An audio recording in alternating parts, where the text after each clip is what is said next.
علم نہیں ہے، پیسہ نہیں ہے، نوکری نہیں ہے، ایسے لوگوں کی مدد کرنے کی بہت ضرورت ہے۔ یہی ہمارا دین ہمیں کہتا ہے۔ اور منا صاحب کا یہ بیان بھی سب کو سننے ملا ہے۔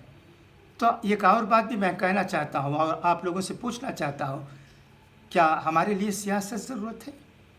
ارے بھائی، انتخابات کے وقت سیاست کرو، دوسرے دنوں میں سیاست کی نہیں بلکہ تعلیمی اور معاشی میدان میں کام کرنے کی ضرورت ہے۔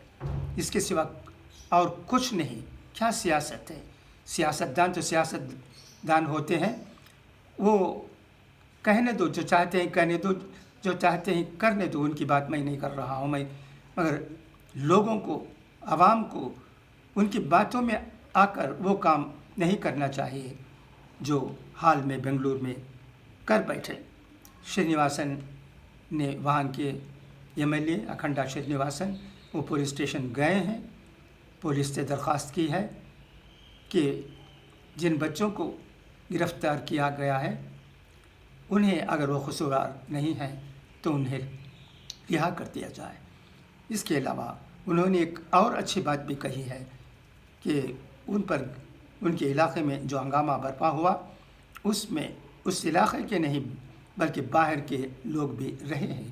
ان تمام باتوں پر پولیس کو بھی غور کرنے کی ضرورت ہے۔ پولیس جو کرتی ہے کرنے دو، مگر اکھنڈا شرینواسن نے پولیس سے بھی درخواست کی ہے کہ وہ بے گناہ بچوں کو رہا کر دیں۔ یہ بھی بہت اہم بات ہے۔ شرینواسن ایسا لگتا ہے اخباروں کی رپورٹ سے بہت اچھی طرح پیش آتے ہیں، اچھی طرح کام کرتے ہیں۔ جب علماء کرام ان کے گھر پہنچے تو انہوں نے کہا کہ آپ لوگ یہاں آئے، یہی بہت بڑی بات ہے۔ تو اس لیے پھر میں آخر میں یہ کہتے ہوئے کہ ہمارے لیے سال بھر سیاست کرنے کی ضرورت ہے؟ کیا یہ کی غلطی کو لے کر اس طرح کے ہنگامے برپا کرنے کی ضرورت ہے؟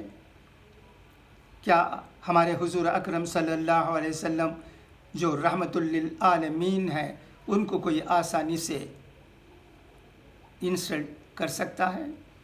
اگر کوئی بات کہتا بھی ہے تو وہ اس کی بات ہے، اس سے ہمارے حضور اکرم کو کوئی نقصان نہیں پہنچے گا۔ تو اس کا جواب ہم ٹھیک طرح سے دینے کی ضرورت ہے۔ ہم تو امن و امان چاہتے ہیں، ہم تو رحمت للعالمین کے ماننے والے ہیں، خدا کی باتوں پر عمل کرنے کی ضرورت کو محسوس کرتے ہیں۔ اس کے باوجود شرپسند عناصر کی وجہ سے، جو کہ ہماری قوم کا ہی ایک حصہ ہے، ایسا موقع آ جاتا ہے جب کہ قوم کے بڑوں کو سر جھکانا پڑتا ہے۔ اس کی ضرورت نہیں ہے، اور قوم کی بھلائی و بہبودی کو لے کر غریب طبقے کو، لاچار لوگوں کو،